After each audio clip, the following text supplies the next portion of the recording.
Bueno, ha bajado mucho la información pública en torno del COVID.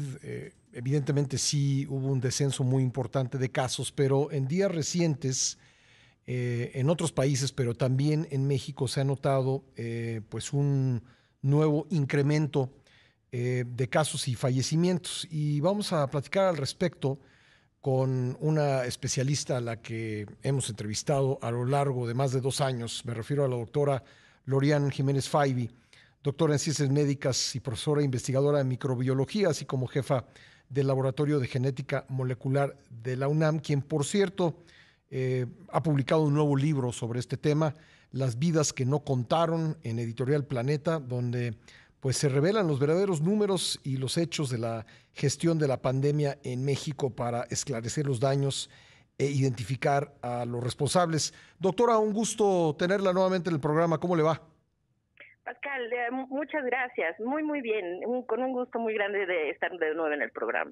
Bueno, pues decía yo que objetivamente podemos decir que sí ha habido un descenso del COVID en nuestro país y también en otros lados, pero también que a fechas recientes pues se ha notado un nuevo pico o un nuevo ascenso de casos. ¿Cómo están las cosas? Y digamos, ¿es correcto que pues ya no haya información diaria, sino semanal sobre la pandemia por parte del gobierno federal?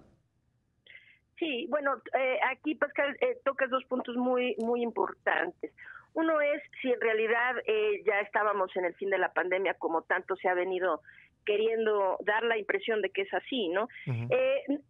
Realmente después de la ola Omicron, que esto a nivel mundial fue la ola más alta de contagios alrededor del mundo, en todos los países del mundo, descendió después esta ola y realmente sí. Hemos notado una disminución muy sustancial tanto en contagios y particularmente en defunciones tras la ola Omicron. Ahora, de ahí a decir que la pandemia ya terminó o que esta es una enfermedad que se puede ya considerar que está en estado endémico, bueno, hay un trecho gigantesco. La pandemia no ha terminado. La emergencia sanitaria no ha sido levantada por la Organización Mundial de la Salud y hay buenas razones para no hacerlo, porque se tienen indicadores, el virus sigue evolucionando, el virus sigue mutando y ahora tenemos algunas subvariantes de la variante Omicron. Como la BA2, por ejemplo. ¿Perdón? La BA2 es una de ellas, ¿verdad? Sí, la BA2, pero que ahora ya se diversificó y tenemos las tres que están ahorita, Ajá, que tienen mayor preocupación, son BA2.12.1, esa es una subvariante de BA2, si se puede decir de esa forma, sí. y la BA4 y BA5.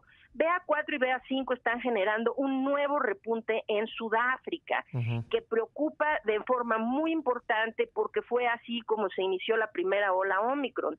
Ahora los países europeos están en alerta por estas dos subvariantes y parece que ahorita en Europa no se ve reflejado el repunte, pero donde sí tenemos un repunte ya marcado y aquí en el continente americano está mediado por la variante BA2.12.1, Uh-huh. es Estados Unidos y varios países de Sudamérica. Ahora, como ha sido la experiencia previa, después de que Estados Unidos y Sudamérica tienen repuntes, acto seguido nos viene el repunte a México, ¿no? Entonces, ahora, la segunda parte de tu pregunta, que es realmente muy trascendente, es esta situación de los números, de las cifras y los datos que da el gobierno. Cada vez hay menos transparencia, cada vez hay menos datos que se dan, más ocultamiento de cifras. No tenemos ya actualizaciones del exceso de mortalidad desde el 1 de enero de este año. No tenemos actualizaciones del personal de la salud fallecido e infectado desde el 25 de octubre del año pasado. Uh-huh. Y ahora se supone que los informes se van a estar dando solamente de forma semanal. Esto no es adecuado, esto no es prudente en este momento porque necesitamos tener la información diaria para saber cuáles son las tendencias y poder anticipar el comportamiento de la pandemia antes de que estemos completamente sumergidos en un desastre, ¿no?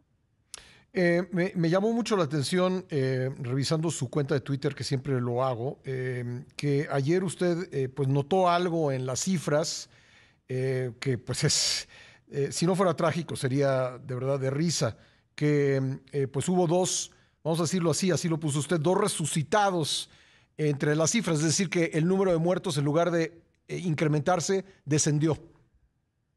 Así es, entre los números que se reportan, porque para no confundir a la audiencia, es decir, la Secretaría de Salud ya no está publicando los informes diarios, Sí. sino un informe semanal. Uh-huh. Y la base de datos abiertos ya no se actualiza más que una vez a la semana. Uh-huh. Pero hay dos tableros, que es el del Instituto Nacional de Salud Pública y el tablero de CONACYT, Uh-huh. que tienen los datos y ellos sí actualizan diariamente la información. No se tienen los datos abiertos, pero se tiene la información que ellos actualizan. Entonces, desde de ahí que podemos inferir cuáles son, por lo menos, las cifras básicas diarias.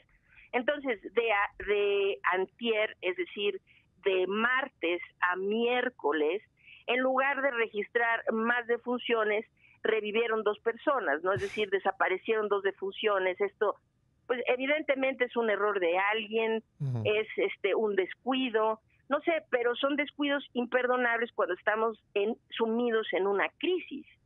Pero Pascal, ahí no quedó el problema, es decir, ahora también antier se hizo una actualización del exceso de mortalidad. Sí. El Instituto Nacional de Salud Pública había prometido hacer una actualización, es decir, para tener una fecha más reciente en la actualización, porque la última fecha, como ya dije, es el primero, se tienen datos solo hasta el 1 de enero de este año. Uh-huh. Se actualizan y no, de hecho, la fecha es la misma. Los datos tienen el mismo punto de corte, que es 1 de enero, uh-huh, pero del reporte que habían puesto el 17 de enero al que pusieron el 4 de mayo, desaparecieron 10.222 muertes en exceso.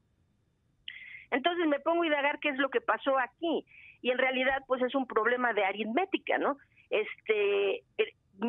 Están reportando 657.018 defunciones en exceso en el nuevo reporte, cuando la realidad debería de ser 689.298. Es un problema de aritmética, pero finalmente aquí el asunto es que esto visibiliza y hace patente el descuido con el que se están manejando los datos y la pandemia en general.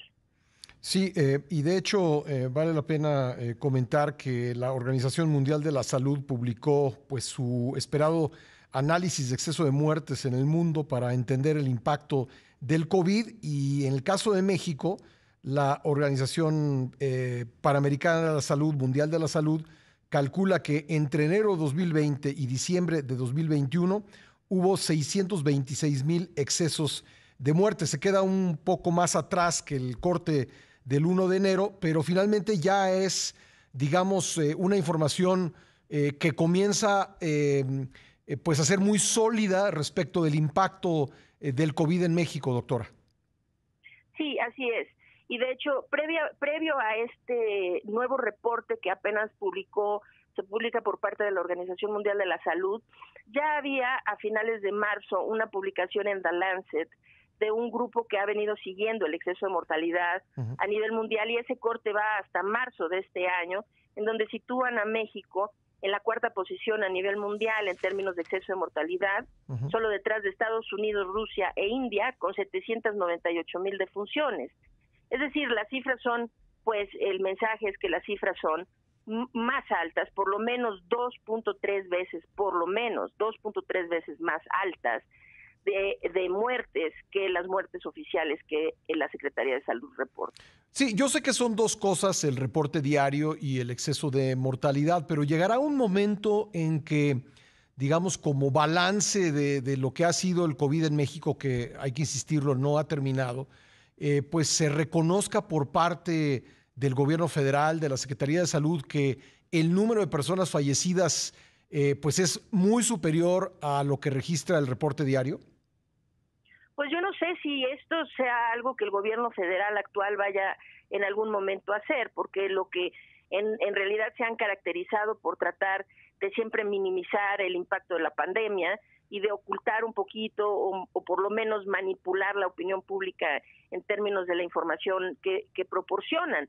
Pero sin duda, de hecho, el libro Las vidas que no contaron precisamente trata de visibilizar esta parte y de hacer un poco de honor a las familias enlutadas, que hoy son incontables familias enlutadas, que no solamente están sufriendo por la pérdida del ser querido o de varios familiares, amigos, qué sé yo, sino además por esta invisibilidad que se le da a su tragedia. Es decir, ahora es una actitud de querer normalizar la situación que pasó.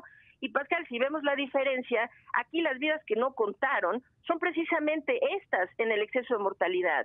Si tomamos la última cifra publicada en The Lancet Internacional, que son 798,000 defunciones, y comparamos con las 324,000 y fracción que el gobierno federal de hecho reconoce, estamos hablando que no se han contado más de 475,000 vidas perdidas.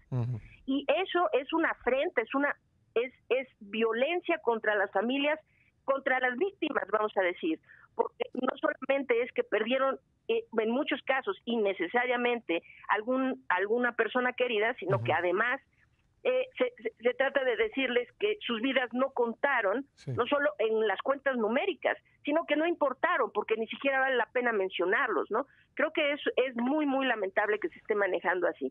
Ojalá que tarde o temprano todo esto se transparente, sin duda. El dato más actualizado del exceso de mortalidad sería de 798,000 desde el inicio de la pandemia. En México, sí, el dato más actualizado es esa publicación de Lancet, que pone a México en 798,000, la estimación es 798,000 desde el inicio de la pandemia. En cuarto lugar mundial.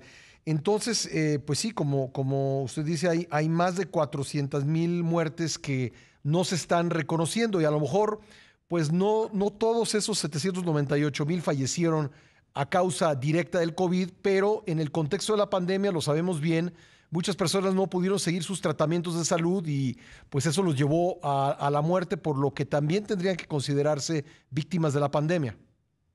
Sin duda, estas personas también, estos fallecimientos, y son muchos, bueno, son todos estos que estamos diciendo, ¿no?